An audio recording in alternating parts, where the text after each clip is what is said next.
네, 안녕하십니까. 저는 현대자동차 제로원의 노규승 팀장입니다. 오늘 저희 각계 분야에서 저명한 전문가분들을 모시고 과연 이제 기업들의 오픈 이노베이션은 어떤 방식으로 하는 게 좋은지 들어보는 그런 자리를 갖고자 합니다. 네, 일단 그러면 저희 제 옆에 계신 최두은 감독님부터 자기소개 간단하게 진행해 보겠습니다. 네, 안녕하세요. 현대자동차 아트 디렉터 최두은입니다. 저는 아트앤테크 분야에서 큐레이터로 오랫동안 활동을 하다 최근에 현대자동차와 조인을 하게 됐는데요.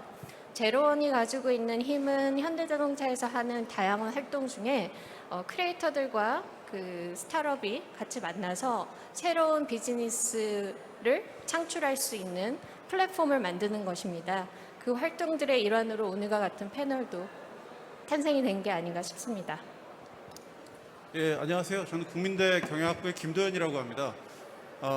전공이 이제 스타트업이랑 벤처 캐피탈이다 보니까 이쪽 도메인에서 일을 하고 있고요. 스타트업 얼라이언스, 그리고 아산나눔재단, 그리고 코스포의 구성원이기도 합니다. 그래서 우리 제로원과 함께는 현대차가 제로원을 통해서 어떻게 스타트업들하고 협업하고 같이 고민할 수 있는지 이런 거에 대해서 같이 이야기하고 지내고 있습니다. 네, 안녕하세요. 카이스에서 김대식입니다.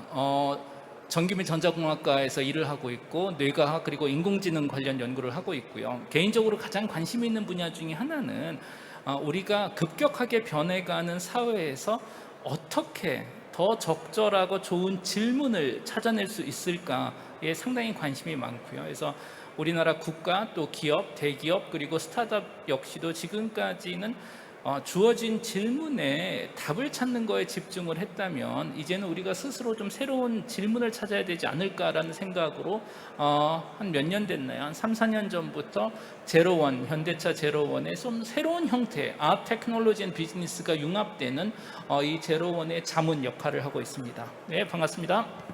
네, 감사합니다.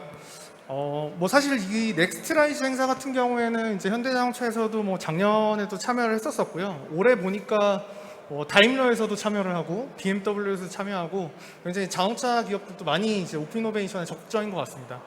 이제 현대자동차만 하더라도 근데 이제 일반적인 스타트업을 투자하고 협업하는 게 과연 이 오픈 이노베이션의 정말 베스트 프랙티스냐에 대한 고민이 굉장히 많이 있거든요. 근데 이제 글로벌 여러 가지 케이스들을 보면 다양한 영역에서 다양한 방법론들이 있을 것 같습니다. 일단 우선 그 아트 사이드 쪽에서 보시기에 어떤 방식이 좋을지 우리 또 최두훈 감독님 의견을 들어보는 자리를 갖겠습니다. 네, 예술이 가지고 있는 힘 중에 하나는 현재보다는 늘 미래에 대한 고민을 하고 있다는 것입니다. 그리고 작가들이 가지고 있는 가장 큰 특징이 질문이 남들과 다르고 그리고 엄청나게 끊임없이 질문을 한다라는 것이 아닐까 싶습니다. 그래서 한 학자는 예술가들은 10년 후에 올 세상에 대해서 지금 현재 10년 전에 굉장히 많은 고민을 하는 사람들의 집단이 예술가가 아닐까라는 말을 하기도 했는데요. 아시겠지만 우리나라를 대표하는 미디어 아티스트 중에 백남준 작가님이 계십니다. 그래서 70년대에 이미 일렉트로닉 하이웨이라는 컨셉을 가지고 앞으로 오게 될 미래의 이제 IT 테크놀로지가 가지는 다양한 네트워크 세상에 대해서 얘기를 했는데요. 이런 것들이 작가들이 세상을 향해 할 수 있는 다양한 질문들일 거고 그 안에서 기술이 할 수 있는 역할 혹은 전혀 다른 기술의 패러다임을 만들 수 있다라고 생각을 합니다. 먼저 앞서서 고민하는 것들이 어떻게 보면 스타트업들의 역할일 텐데요. 그런 스타트업들과 아티스트들이 함께 모여서 새로운 생각을 만들어 간다면 우리가 가지고 갈 수 있는 기회들은 상당히 더 클 거라고 예상이 됩니다. 그래서 이게 비단 현대자동차뿐만 아니라 세계의 유수한 기업들이 사실 이렇게 아티스트들이 본인들이 가지고 있는 스타트업 혹은 기술자들과 협업할 수 있는 기회들을 만들고 있는데요. 대표적인 예로 구글이 그런 사업들을 일찍이 시작을 했고 그 외에 오토데스크 그리고 유럽에 있는 다양한 기업들이 그런 활동들을 하고 있습니다. 분명히 그런 데는 당연히 이유가 있을 거라고 생각이 되고요. 그런 어떤 충분한 생태계를 만드는 것이 우리나라의 스타트업 혹은 새로운 비즈니스를 개발할 수 있는 역할이지 않을까 생각됩니다. 김도현 교수님, 그러면 스타트업 사이드에서 어떤 인사이트가 있으신지 좀 들어보면 좋을 것 같습니다. 예, 김도현입니다. 이게 마스크가 굉장히 입에 붙어가지고 얼굴 모양이 좀 약간 이상한 것 같은 생각이 드는데, 최근에 이제 여러 기업들이 코퍼레이트 벤처 캐피탈을 만드는 게 우리나라 스타트업 씬에서 되게 큰 흐름입니다. GS와 LG가 이제 지주사 수준에서 곧 아마 코퍼레이트 벤처 캐피탈 출범을 선언을 할 거고요.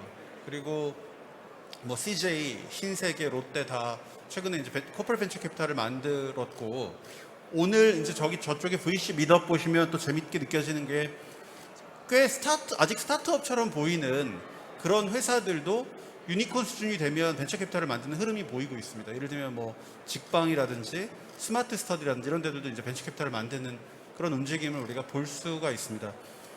왜 이런 현상이 물론 이제 얘기 안 하면 서운해할 네이버랑 카카오가 있죠. 굉장히 또 잘하고 있는 네이버와 카카오가 있습니다. 이런 현상이 왜 일어날까라는 것을 한번 좀 생각을 해보면, 이 위험이랑 불확실성이라고 하는 개념에 대해서 생각을 해보면 되게 좀 이해가 될 것 같아요. 그러니까 우리가 보통 그동안 이제 기업들이 앞으로 미래에 대한 어떤 의사결정을 할 때 위험이라는 요소를 생각을 많이 했습니다. 위험이라고 하는 거는 성공하고 실패의 확률은 대충 아는 그런 일들입니다. 한 70%는 성공할 것 같고 30%는 실패할 것 같다, 이런 게 이제 위험이라면, 불확실성이라고 하는 거는 확률 분포도 모르는, 이 일을 하면 내가 어느 정도의 확률로 성공할지도 모르는 그런 일들이 이제 불확실성이라고 우리가 분류를 하는데요. 세상이 점점 불확실성이 올라가고 있고 기업들이 불확실성을 선택할 수밖에 없는 그런 상황들이 늘어나고 있습니다. 이럴 때 기업들이 할 수 있는 좋은 방법이 다양한 불확실성 영역에 있는 스타트업들하고 협업하거나 투자하는 그런 방식이라고 할 수가 있고, 스타트업은 원래 본질적으로 불확실성을 선호하는 면이 있습니다. 그런 의미에서 대기업이 그동안 위험 영역의 사업을 하다가 불확실성 영역으로 갈 때 굉장히 좋은 방법이 이제 그 스타트업이랑 협력하는 거고, 그건 일종의 옵션을 사는 거라고도 볼 수가 있습니다. 미리 내가 향후에 투자할 수 있는 옵션을 사놨다가 나중에 그 불확실성이 적어지면 실제로 그 옵션을 행사하는 그런 일이라고 생각할 수가 있고, 우리나라에도 그런 사례들이 아주 많이 있습니다. 예를 들면 여러분이 쓰시는 카카오 네비가 김기사랩이라는 스타트업의 인수로 만들어졌고, 또 카카오 엔터테인먼트의 뿌리도 포도트리라는 스타트업입니다. 네이버도 뭐 버즈 뮤직이라든지 이런 것들 인수한 사례들을 최근에 이제 볼 수가 있는데, 투자했다가 성과를 보면서 인수하는 그런 그림이라고 할 수가 있습니다. 굉장히 좋은 방법처럼 보이는데 이 대기업들은 왜 없냐 이렇게 생각하실 수는 있는데, 대기업들은 사실 스타트업 투자 시작한 지 얼마 안 됐습니다. 그래서 앞으로 몇 년 내에 꽤 많은 사례들을 우리가 보게 될 거라고 생각하고요. 현대차가 보스턴 다이나믹스를 인수하는 것처럼 아주 이런 과감한 투자를 하는 걸 보면 앞으로 현대차 스타트업 인수도 많이 보시게 될 거라고 이제 생각을 해봅니다. 근데 이것만으로 이제 충분하냐? 지금 우후죽순 이제 코퍼레이트 벤처 캐피탈 다 만드는데 이것만으로 충분하지 않을 수 있는 것이, 사실은 회사 이름을 얘기하긴 그런데 모 대기업이 스타트업 인수했다가 말아먹은 사례들이 꽤 있습니다. 스타트업의 문화에 적응하지 못하고 인수 합병 과정에 실패하는 사례들 많이 보거든요. 그러니까 스타트업들이 투자하고 인수하는 과정에서 대기업 스스로의 변화를 추구하는 것도 정말 중요하다고 생각합니다. 그러니까 될지 안 될지 모르지만 해봅시다라는 의사결정이 대기업 안에서 가능해져야 스타트업에 대한 투자나 인수가 실제로 작동하게 될 거라고 생각하고, 또 그것이 이제 이런 협업의 중요한 가치가 아닐까 이렇게 생각해 보고 있습니다. 네, 감사합니다. 아마 제가 만난 분 중에 가장 창의적이신 분 중에 한 명인데, 김대식 교수님 의견 한번 들어보면 좋을 것 같습니다. 네, 방금 아트 쪽 그리고 비즈니스 쪽에서 미래에 대해서 좀 말씀을 많이 하셨는데, 당연히 우리 미래에 대한 관심 많죠. 미래를 예측할 수 있으면 얼마나 편하겠어요. 그렇지만 사실 과학적으로 미래 예측은 당연히 불가능한 일이고, 예측이라는 단어 자체가 쓰는 게 사실 적절하진 않습니다. 우리가 미래를 예측한다라는 프레딕션 단어 자체는 자연의 법칙이 있는 경우, 그러니까 예를 들어서 이거죠. 제가 여기서 지금 공을 던지면 여러분들 중에 누구 머리에 맞을까는 대충 우리가 뉴턴의 역학으로 예측이 가능합니다. 그렇지만 미래에 메타버스가 뜰까, 가상현실이 뜰까, 로보틱스가 뜰까, 이것은 예측하는 게 아니죠. 자연의 법칙이 없기 때문에. 그러나 우리가 해볼 수 있는 것은 가능성의 범위는 시나리오를 그려보고 그 다음에 뭘 하는 걸까요? 어차피 정답을 예측할 수가 없다면 가능성이 있는 그 모든 범위에 다양한 시도들을 남들보다 먼저 하는 방법뿐이 사실 없다라는 겁니다. 방금 그 김 교수님이 정말 핵심적인 말씀을 하셨는데, 우리가 미래를 얘기할 때 위협, 리스크와 불확실성, uncertainty는 꼭 구별을 해야 됩니다. 뭐 그 아주 유명한 경제 역사학자시죠, 프랭크 나이트 분이 제안하셨던 개념이고, 결국 미래가 과거의 선연적인 연장선이 아니라면 기술의 변화 또는 전쟁, 팬데믹, 여러 가지 과거에 없었던 충격을 통해서 미래와 현재 그 변곡점이 어떻게 보면 기하급속으로 변한다면 우선 예측이라는 건 불가능하고 우리는 불확실성, 미래를 살 수뿐이 없다. 자, 그렇다면 우리가 인공지능, 메타버스, 팬데믹, 뭐 탈세계와 어떻게 보면 우리가 기억하는 최근 기억에서 앞으로 우리가 경험할 10년, 20년, 30년은 최악의 불확실성의 시대라고 우리가 예측을 할 수 있을 것 같아요. 그 정도는. 그렇다면 이 불확실성 시대에서 우리가 생존을 하기 위해서는 정말 창의롭고 새로운 그리고 혁신적인 아이디어가 많아야 되겠죠. 그런데 저는 뇌과학자로서 뭐 한 20년, 30년 이 분야에서 연구를 해보니까 인간은 언제 가장 창의적이고 혁신적인 아이디어를 낼까 하면 매우 단순합니다. 우선 첫 번째, 최대한 좋은 사람을 뽑아야 됩니다. 두 번째, 좋은 사람을 뽑은 다음에는 최대한 많이 돈을 주고 간섭을 안 하면 됩니다. 사실은 결론은 뭐냐면 우리가 사람을 키울 때 돈도 안 주고 간섭을 하는, 이건 이제 부모님들이 자주 하셨죠. 예전에 매우 안 좋은 방법이고, 우리나라 정부 같은 경우엔 돈을 찔끔 주고 간섭을 어마어마하게 많이 합니다. 이거는 돈을 안 주는 게 더 나을 수도 있어요. 제가 현대차와 제로원 자문을 하고 지금까지도 계속 하고 있는 큰 이유 중에 하나는 다른 대기업들하고 다르게 현대차가 제안한 제로원은 우리 내부적으로는 우리는 놀이터라는 이름을 항상 붙이고 있습니다. 플레이그라운드. 그 얘기는 무슨 얘기냐면 최대한 자원은 많이 투자하되 간섭은 최소화한다.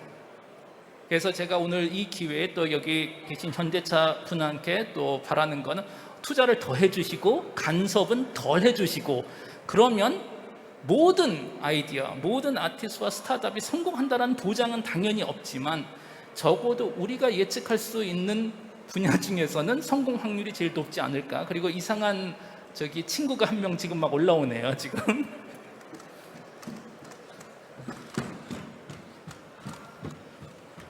안녕. 안녕. 예. 제가 미국이라서 아마 그 한국어를 이해하나요, 얘가 지금? 아직은 컴퓨터 언어만 알고 있는데요. 저희가 계속 학습시켜서 저희가 계속 가르치고 있습니다.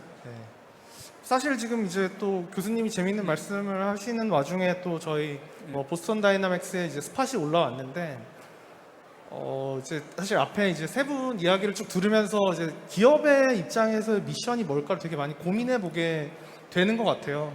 사실 이제 저는 이제 제로원을 담당하고 있는 입장에서 제일 중요하게 생각하는 건 외부에는 굉장히 창의 인재가 많고 창의로운 활동들이 굉장히 많이 있는 것 같은데 그걸 기업이 어떻게 흡수하고 어떻게 배울 거냐가 또 되게 중요하다고 생각을 하거든요.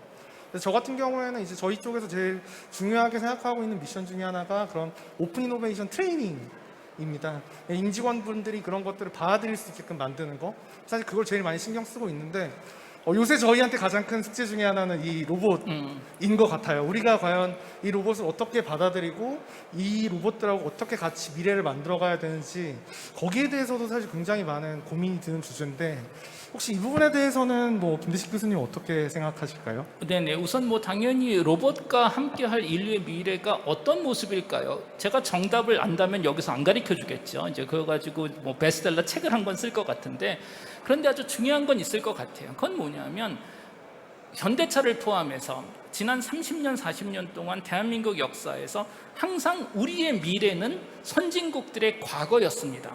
그 이유는 우리가 진입한 새로운 비즈니스 영역 자체가 이미 존재하던 시장이었던 거죠.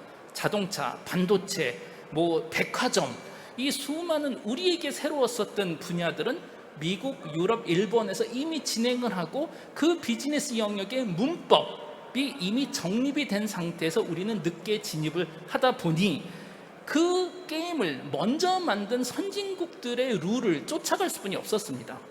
그런데 로봇이라는 비즈니스는 사실 존재하지 않거든요. 이 시장 자체는. 다시 말해서 우리가 처음으로 로봇과 함께하는 라이프스타일이라는 새로운 시장을 먼저 경험하고 이 시장의 룰과 규칙과 문법을 먼저 배우고 정할 수 있는 엄청난 기회라는 거예요, 사실은. 그래서 저는 최대한 예를 들어서 로봇 사업이 되든 뭐 메타버스가 되든 우리가 제일 먼저 모든 좋은 점 그리고 모든 안 좋은 점을 먼저 경험하고 먼저 망해보고 먼저 말아먹으면서 이 시장의 본질적인 철학적인 원리와 미래 그리고 가장 중요한 것은 규칙을 먼저 이해하고 남들한테 안 가르쳐줘야죠. 그 다음에 그래서 저희가 먼저 치고 나갈 수 있는 새로운 시장을 만들 수 있는 너무나 좋은 기회인데 제가 살짝 걱정하는 건 제가 이제 우리나라 다양한 뭐 그 대기업에 계신 임원분들하고 얘기를 하면 항상 이 두려움을 가지고 계세요. 우리는 지금까지 새로운 시장을 열어본 적이 없고 어떻게 하는지도 모르는데 차라리 미국이나 유럽이 먼저 로봇 사업을 시작하게 두고 5년, 10년 후에 쫓아가면 어떻게 하겠냐 해서 말도 안 되는 생각이라고 저는 항상 이야기를 하죠. 그 이유는 뭐냐면 우리가 지난 30년 동안 선진국을 쫓아갈 수 있었던 이유는 우리는 세계화 시대에 산업화를 이뤘죠. 전 세계가 시장이 열려 있어서 서로가 서로에게 지식을 공유하고 가르쳐주든 그렇지만 세계화의 시대는 이제 끝났거든요. 글로벌리제이션 시대는 이제는 절대로 안 가르쳐줍니다. 그래서 우리가 우연히 지난 30년 동안 오픈, 열린 시장에서 성공했었다라는 인류 역사상 매우 특이한 시대에서의 경험을 가지고 이것이 보편적인 노멀 상태라고 착각해서는 절대로 아닌 거고 이제 국가들이 시장을 닫고 특히 기술 시장을 문 닫는 것은 새로운 현상이 아니고 세계가 다시 정상화되는 과정이라는 걸 계속 좀 기억을 해야 될 것 같습니다. 네, 아마 이제 사실 결국엔 과감한 시도와 실패 사실 이런 것들을 즐길 수 있는 문화 같은 걸 굉장히 중요하다는 생각을 많이 합니다. 스팟은 이제 어떻게 보면 이제 하드웨어적인 측면에서의 로봇이긴 한데 로봇이라는 워딩 자체가 굉장히 넓잖아요. 아마 스타트업 씬에서는 더 많은 형태의 로봇이 있을 것 같은데 그런 부분에 대해서 혹시 김도현 교수님 좀 인사이트를 들어보면 어떨까 싶습니다. 사실은 그 로봇 우리가 이렇게 보는 로봇 스타트업은 한국이 굉장히 적어요. 굉장히 적은데 우리나라가 세계적인 로봇 강국이라는 걸 우리가 가끔 잊을 때가 있습니다. 산업용 로봇 중심으로 보면 인구당 로봇 수가 제일 많은 나라가 우리나라예요. 그래서 우리가 산업용 로봇 부분에 굉장히 강점을 가지고 있고요. 또 로봇의 요소 기술이라고 할 수 있는 예를 들면 대화 기술이라든가 이런 것들은 또 한국이 굉장히 세계적인 수준입니다.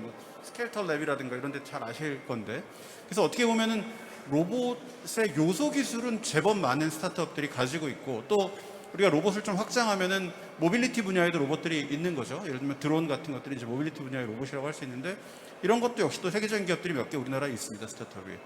그런 면에서 환경적으로는 우리나라가 이제 로봇 스타트업들이 제법 있다라고 할 수 있는데 저는 사실은 현대차의 보스턴 다이내믹스 인수가 굉장한 의미를 갖고 있다고 생각해요. 왜냐하면 굉장히 많은 사람들이 저를 만나면 현대차가 미쳤냐고 물어봅니다. 뭐 하려고 이걸 산 건지 도저히 모르겠다. 망한 거 아니냐, 잘못 산 거 아니냐 이런 얘기 굉장히 많이 하는데 그러나 동시에 현대차의 보스턴 다이내믹스 인수를 통해서 많은 기업들이 뭔가 있을지 모른다, 로봇에 뭔가 있을지 몰라라는 흥분을 하고 있기도 해요. 그런 면에서 저는 아까 김대식 교수님도 말씀 주셨지만 현대차의 이 로봇 산업에 진출한 것 자체가 이 정주영 명예회장님이 선대 회장님이 잘 모르겠지만 이봐 해봤어? 이렇게 얘기했던 거랑 굉장히 비슷한 연관성이 있다고 생각하고 이게 어떻게 보면 준비가 돼 있어서 시작하는 것이 아니라 시작했기 때문에 뭔가 이루어지는 그런 과정이 될 수도 있겠다 이런 기대도 해봅니다. 네. 하여튼 들으면 들을수록 저는 굉장히 많은 현대차 직원으로서 고민이 많이 드는데 가장 또 재미있는 어프로치가 아닐까 싶은데 아트 사이드에서 보시는 휴먼과 로봇 미래가 어떻게 그려질지. 사실 아트앤테크 분야에서 처음부터 계속했던 질문은 동일한 것 같아요. 인간하고 기계의 관계가 어떤 식으로 달라지거나 혹은 유지될 것이냐에 대한 얘기일 텐데 그렇다면 이제 첫 번째는 사실 여러분들이 팬데믹 때 많이 경험한 것처럼 리모트 에이전트의 기능으로서의 로봇이라는 것이 있을 것 같아요. 지금 이제 스팟, 내가 갈 수 없는 곳에 이 스팟이 가서 나는 거기에 없지만 리모트하게 감정적인 어떤 교감을 할 수 있는 상황들, 혹은 거꾸로 내 몸하고 피지컬 인바디먼트라는 이제 얘기를 하는데, 내 웨어러블 로봇들이 이제 그런 류 있겠죠. 인간의 익스텐션으로서의 어떤 로봇의 기능들, 이런 이제 몸과 관계된, 인류의 몸은 변하지는 않으니까요. 근데 그것이 어떻게 확정될 수 있는지, 그것에 따라서 우리의 감정은 어떤 형식으로 달라지고 그거에 따른 또 다른 관계는 무엇일까에 대한 질문들일 것 같아요. 그래서 앞으로의 그 로봇과 비즈니스의 관계는 소위 말하는 감정의 단계로 가지 않으면 그 다음에 대한 이제 단순한 기술 개발이 아니라, 아까 이제 다양한 시나리오라고 말씀하셨는데, 그 시나리오들을 가장 먼저 고민해 온 사람들이 그 다음 그 비즈니스의 키를 가져가지 않을까라는 생각을 좀 해봅니다. 네. 사실 이제 그 말씀들을 이제 쭉 듣다 보면 사실 다 귀결이 되는 것 같아요. 앞에도 뭐 말씀을 드렸지만 굉장히 과감한 시도와 실패, 그다음에 그런 과정들을 어떻게 기업이 받아들일 수 있게끔 프로세스화할 것인가, 아니면 문화를 만들 것인가에 대한 것들이 정말 가장 중요한 키가 아닐까라는 맞는 생각이 들고요. 뭐 제가 그냥 한 가지 현대차에서 하는 그런 프로세스 관점으로 말씀을 드려보면, 저희가 아트 사이드에 있는 크리에이터 분들한테는 어떤 퀘스천들을 굉장히 많이 모으고, 그런 퀘스천들이 저희가 상품 개발을 하거나 이런 로봇을 갖고 어떤 시나리오를 만들어 볼까 하시는 분들이 같이 참여를 해서 의견을 들어보고 디스커션 할 수 있는 것들을 저희가 프로세스화하고, 그 다음에는 이제 그런 걸 실제로 만들어가는 것들은 저는 스타트업들이 또 잘하시기 때문에 그런 것들은 또 스타트업이랑 같이 하고, 또 현대자동차는 같이 이제 비즈니스로 실제로 커스터머들까지 전달될 수 있게끔 잘 연결을 하는 게 또 저희 역할이 아닐까라는 생각이 또. 예, 거기에 대해서 뭐 한마디만 추가하자면, 그러니까는 그 현대차 같은 대기업도 아마 이미 하고 계시지만, 앞으로 우리가 이런 불확실성 시대에서 살아남기 위해서 가장 중요한 능력 중에 하나는 당연히 협업일 거라고 생각을 해요. 비즈니스를 전쟁과 한번 비교를 해봅시다. 과거 모두가 전쟁이 나면 나 혼자 가서 모든 무기 다 하고 혼자 가서 막 싸워서 이기는 그거였다면, 불확실성 시대에는 내가 혼자 아무리 강해도 사실 불가능하다라는 거예요. 어디서 문제가 터질지 모르기 때문에. 그렇다면 뭘 할 수 있을까? 연합군을 만들면 됩니다. 각자 아주 작은 부대부터 시작해서 특수부대, 뭐 육해공군, 다른 나라 용병, 연합군을 만들면 불확실성에 대응하기가 훨씬 더 플렉시블하게 대응하고 승리할 확률이 높아지겠죠. 그래서 제 바람은 현대차 같은 대기업, 또 제로원, 다른 아티스트, 다른 스타트업, 그리고 다른 대기업들하고까지 전략적 파트너십, 갑자기 뭐 평생 친구가 되자라는 얘기가 절대로 아니잖아요. 목표가 정해져 있으면 그 목표를 바라보고 냉철하게 내가 잘할 수 있는 건 뭐고 나의 한계는 뭘까를 분석한 다음, 내가 못하는 거를 굳이 내가 잘하려고 몇 년 노력하는 것보다 그걸 이미 잘하고 있는 스타트업이나 예술가나 대기업하고 협업을 해서 같은 방향으로 가서 전쟁에서 이기기만 하면 되는 거잖아요. 그래서 좀 더 기업과 기업 간의 경계, 그리고 기업과 아티스트들의 경계가 더 많이 무너져서 더 많은 연합군적인 이런 3차원적인 전략으로 우리가 글로벌 시장에 나갔으면 하는 좀 바람이 있습니다. 네, 사실 이제 교수님 말씀이 제가 이제 최근에 들었던 뭐 문구 중에 이 얘기를 떠오르게 하는데, 요새 이제 기업들의 경쟁은 기업 자체의 경쟁력이 중요한 게 아니고 그 기업이 갖고 있는 생태계의 경쟁력이 가장 중요하다, 이런 얘기들이 굉장히 많이 있고 또 모두가 알고 있는 것 같아요. 그래서 오픈 이노베이션을 얘기할 때도 오픈 이노베이션 플랫폼이다라고 얘기를 하고, 모든 이제 사업에 플랫폼이 많이 붙는 그런 시대를 살고 있는 것 같습니다. 사실 이제 현대차 제로원에서도 제일 중요한 건 저희가 이제 바이 데피니션 저희 같은 경우에는 창의인재 플랫폼으로 얘기를 하고 있거든요.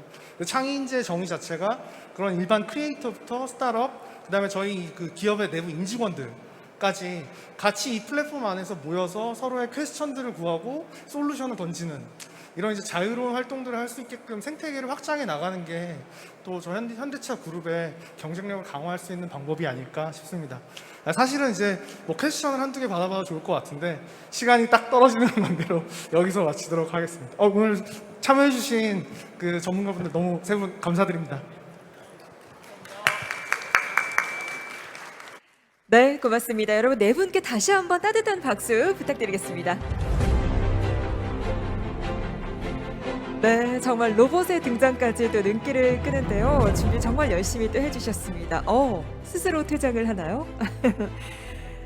자, 앞으로의 시대에서 경쟁력을 갖추기 위해서 가장 중요한 요소는 바로 협업이다라고 또 짚어주셨는데 사실 같이 해나갈 일들이 참 많습니다. 이 자리 함께 하시면서 나만의 성장이 아니라 우리의 성장이 될 수 있도록 많은 협업할 수 있는 기회들 얻어가셨으면 좋겠습니다.